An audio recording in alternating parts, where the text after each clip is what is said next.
jiraatan Oromoota buqqifaman dandamachiisuuf hojjetaa jiru.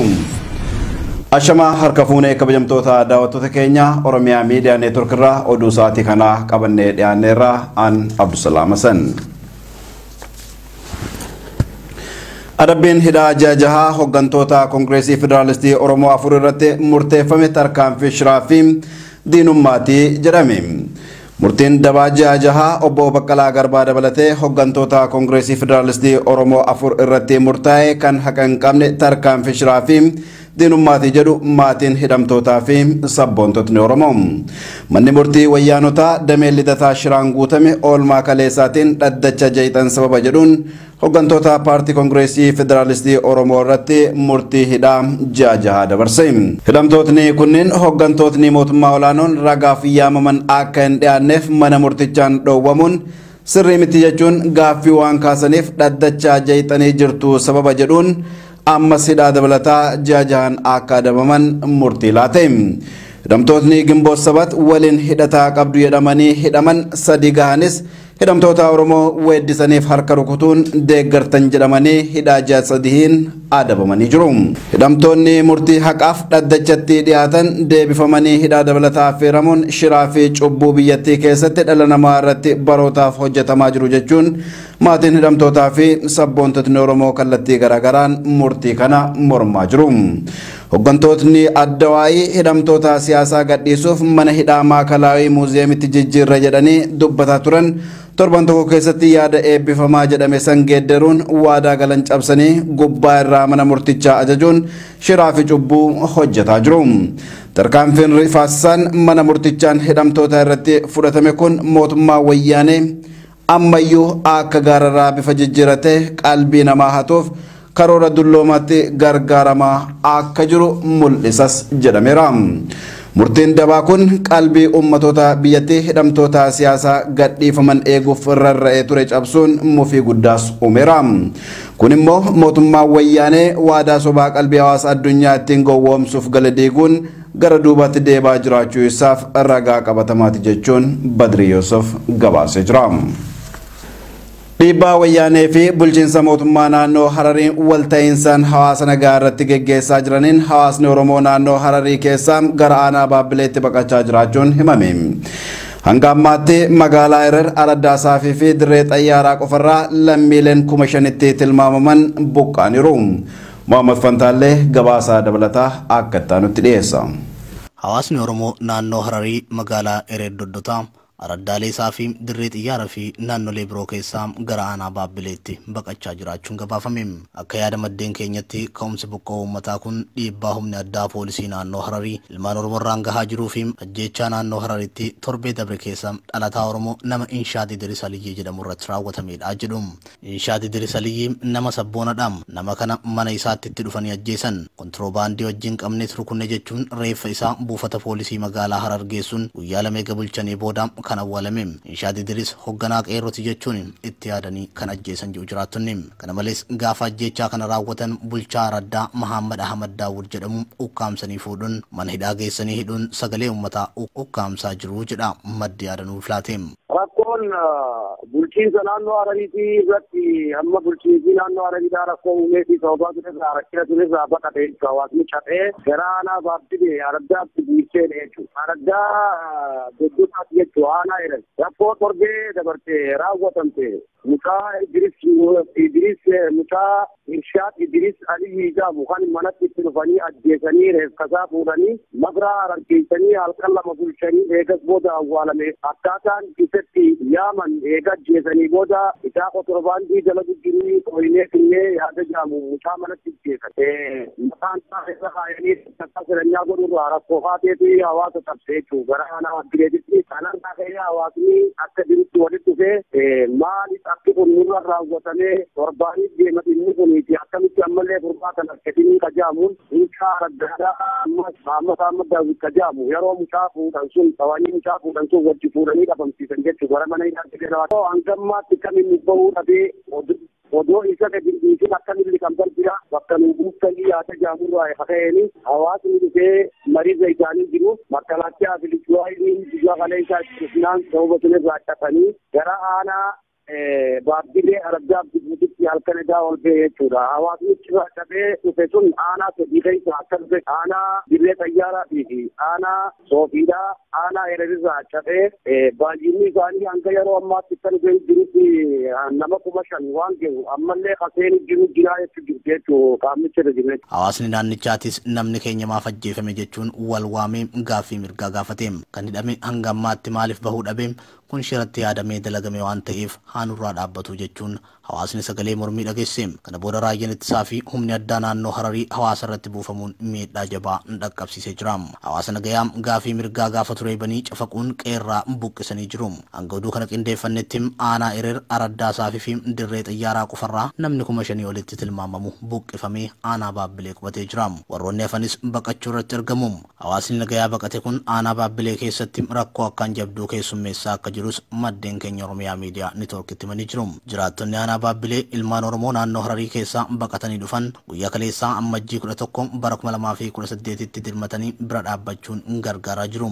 Mootummaa naannoo Oromiyaatis ta'ee qaamni biroom hawaasa lubbuu ofii oolfachuuf baqatee dirree irratti harca'ee jiru kanaaf deeggarsi taasifame hin jiru. Lakkoofsi jiraattota gara Baabbileetti baqatanii yeroo yerootti dabalaa dhufuun immoo yaaddoo guddaa akka ta'es ibsamee jira. Kanaaf dhiibbam bulchiinsi naannoo Hararii ilmaan Oromoo irraa gahaa jiru haa dhaabbatuun yaada jiraattotaati. Mootummaa wayyaanee akkuma kaleessaa duuba taa'ee shiraxaxuun akkuma amma duraa uummata Oromoo qe'ee fi qabeenya isaarraa akka buqqaan dhiibbaalee garaagaraa godhaa jiru itti fufuusaa kun mallattoodha jedhame.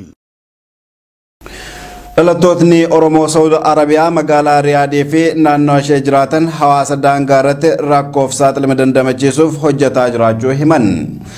Hojii tumsaa hawaasaa eegalameenis gargaarsi birrii 200,000 fi 67 walitti qabamee hawaasa rakkoon mudateef ergamuusaas dubbataniiru. Yoon ingada.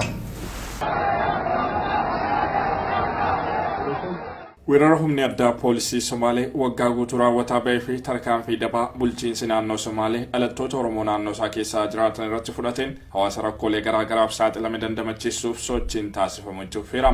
Hojii hawaasaa rakkoof saaxilame kana dandamachiisuuf hojjetamu keessatti ammoo dhalattoonni Oromoo biyyoota garaagaraa jiraatan qooda fudhachuu irratti argamu. Dhalattoonni Oromoo Saudi Arabiyaa magaalaa Riyaadii fi naannawaa ishee jiraatanis hawaasa cina dhaabbachuun rakkoo isaa qooddachuuf hojjetaa jirra jedhan. Garee gama WhatsAppiin uummanneen gargaarsa maallaqaa walitti qabuu dandeenyeerraa kan jedhan jiraattonni magaalaa Riyaadii fi naannawaa ishee gargaarsa riyaalaa 36 walitti qabuu isaanis yaada OMN'f kennaniin ibsaniiru. Hawaasni ollaa naannoo Somaalee jiraatu qe'ee irratti rakkoo humnaa olii keessummeessuuf dirqameera kan jedhan miseensi garee qindeessituu tumsa hawaasaa obbo Jamaal Yusuf yeroo kanatti rooga maraanuu tokkummaan hawaasa keenya cina hiriiruutu barbaachisaa jedhaniiru. Maallaqni walitti qabame birriin 200,000 fi 67 ta'u uummata godina Harargee bahaanaa Baabbileetti rakkoo jabaaf saaxilamee jiruuf ergamuusaas dubbatan. Gargaarsa kana dhugaa namoota hedduutu irratti hirmaatee nuti amma fakkeenyaaf gargaarsa kana ijoollee Saudi Arabiyaa jiraattuu fi naannawaa magaalaa guddittii Riyaad akkasumas warra hojiidhaafis baadiyyaa jiran hunda WhatsAppiidhaan garee ijaarreeti wanni kun gargaarsi kun yoo xiqqaate ji'a tokko nurraa fudhatee walitti qabnee turre maallaqa Saudi Arabiyaa riyaala 30 fi 6 walitti qabnee turre kan amma isaan biratti ergamee jiru gara Oromiyaa erginee jira maallaqa kana. Maallaqni kun kan ergineef uummata daangaarra jiraatu nuti uummata daangaarra jiraatu Baabbilee jechuudha. Uummata Somaaleetii wajji wal dha'u jiran uummanni keenya ni jira viidiyoonis waraabamee jira akkaataa itti uummata firaa dhorgu jiran birrii 200,000 fi 67 torba ammoo tahee wanni kun akka baratametti ammallee nuti fuula duraafis uummata keenya ni gargaarra cinaa ni dhaabbannaa ammallee gruppiin tun akka hin diigamnetti fuula duraafis buusii buufachaa jirraan siin jaaga. Hawaasichi lola qindaa'aa deddeebiin isatti banamu qolachuuf humnatu isa barbaachisaa kan jedhan obbo Jamaal kaayyoon gargaarsaa kanaas uummatichi akka hawaasaatti of cimsee roorroo isatti deemu kamiyyuu akka qolatu gochuudha. Fuulduraafis tumsi keenya jabaatee itti fufaa jedhaniiru. Uummata qe'ee isaarraa buqqaafamee balaaf saaxilamee jiru baraaruufis hojiin wal fakkaatu iddoowwan garaagaraatti hojjetamaa turu oduu keenya kanaan duraatiinis bal'inaan gabaasaa turuun keenya ni yaadatama. Gaggeessitootni OPDO hoggansa jalaa irra jiran kanneen aantummaa uummataa dhabuun hawaasa dararaa turan bakka tokko tokkotti eega aangoo duraan qaban irraa kaafamaniin booda deebi'anii aangoo biraatiif qaadhimamuun qeeqa jabaa hordofsiisaa jira. Godina Harargee Bahaa magaalaa Harumayaatti Daayirekteera mana barnoota sadarkaa lammaffaa fi qophaa'inaa Harumayaa obbo Fissahaa kan jedhamu mormii qeerrootiin aangoo irraa buufamee ture bulchiinsa magaalaatitti taayitaa biroo argachuun jiraattota mufachiisee jiraachuun dhaga'ame. Usmaan Abdullateef gabaasa dabalataa qaba. Oromiyaa keessa bulchitoonni sadarkaa gadii magaalaa fi aanota irratti argaman kunneen fedhii fi faayidaa uummataa lagatuun ogummaa qacaramaniif dhiisanii dhiibbaa garaagaraa uummata irraan gahaa turan bakka tokko tokkotti aangoo duraan irra jiran irraa kaafamanis deebi'anii aangoo biraatiif qaadhimamaa akka jiran maddeen addeessan. Dabballoonni kunneen mormii hawaasaatiin wal qabatee jijjiirama haaromsa gadi fagoo mootummaa naannoo Oromiyaa gaggeessaa jiruun aangoo irraa kaafamanii turanis yakka hojjetaniif osoo humaatuun qoratamin gara taayitaa hooggansa biraatti tarkaanfachiifamuun qeeqa jabaa hordofsiisaa jira. Haaluma kanaan godina Harargee Bahaa magaalaa Haramaatti obbo Fissaa yookiin Fiish namni jedhamu daayirektara mana barnoota sadarkaa lammaffaa fi qophaa'ina barattoota hedduu hiisisaa fi basaasee qaama diina uummata Oromootiif kallaachaa ture aangoon dabalamtee fi jiraachuu himan. Shireen hojjechaa jiru balaaleffachuun nama kanatti ja'a dabre keessa barattoonni hiriira bahuun dhiibbaa hiriirichaatiin taayitarraa kaafamuun ni yaadatama. Amma garuu akka waan hawaasni dhimmicha dagateetti waajjira bulchiinsa magaalaa Haramayaa keessa aangoon laatamtee fi jiraachuu maddeen saaxilan. Kanaan wal qabatee aangoo qabutti fayyadamuun namni kun dhiibbaa hawaasarraan gahuu waan hin oolleef barattootaa fi jiraattonni magaalattii yaaddoo cimtuun raafamaa jiranii jechuun namni dhimma kana keessa beeku kun haala kanaan nutti himam.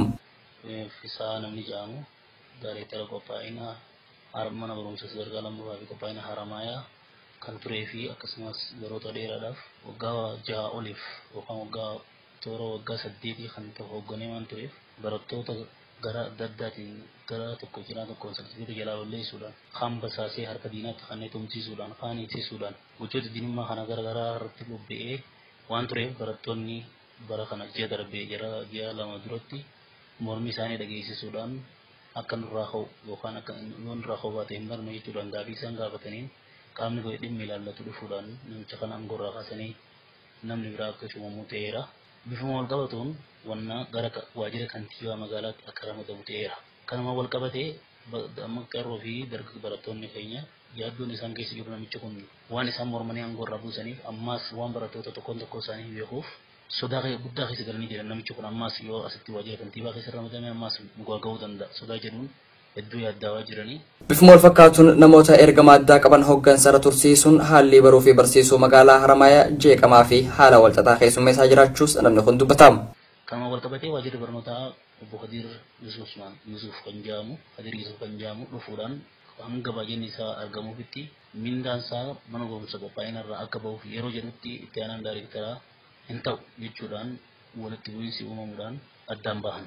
Kana fakkaata itti aansuudhaan namichi Ermiyaas jedhamu kan gaaftii yoo si gabaasa godhee kan diinii koolleejjii balaa taa'u magaalaa Haramayaa kan ture haaluma barattoonni mormii aangoo isaarraa erga muuqanii booda garbaa kaasanii booda warroota hojii isaa wajjin nyaate waan jiruuf Oromiyaa irraa hanga godinaatti waan argamaniif ammallee godina aangoodhaan shuumamee gara godina galuun isaa ifa ta'eera. Gara qaama qulqulleeffannee adda baafannee jira godina seenuudhaan abbaa adeemsa horii fi karooraa maal ta'e abbaa adeemsa karooraa ta'uudhaan shuumamee godina galaa jira.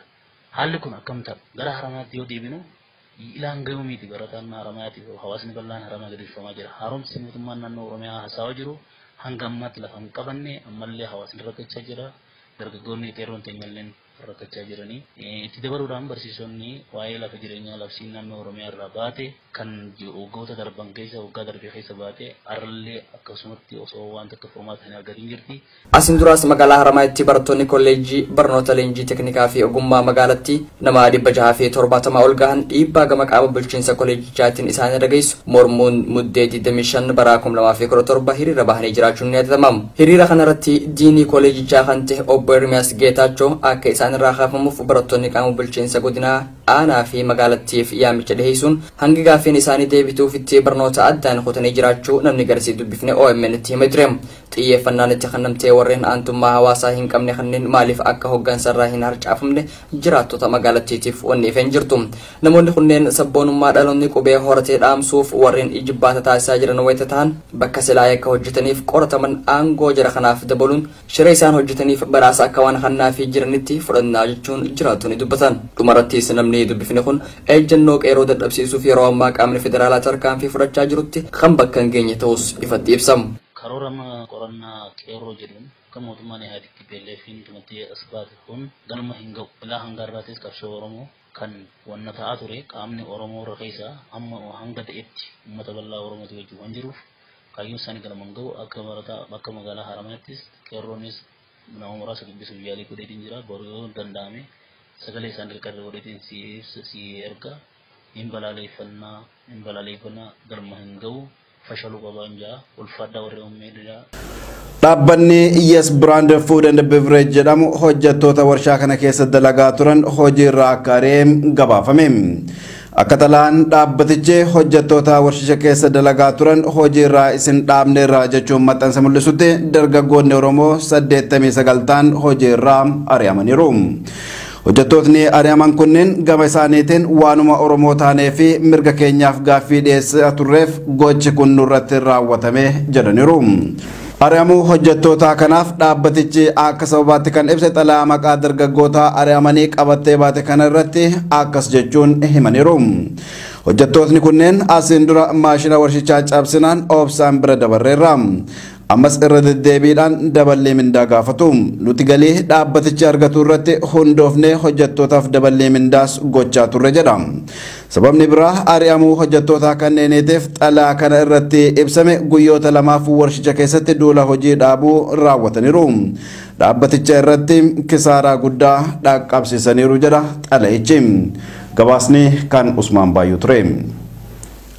Egaa kabajamtoota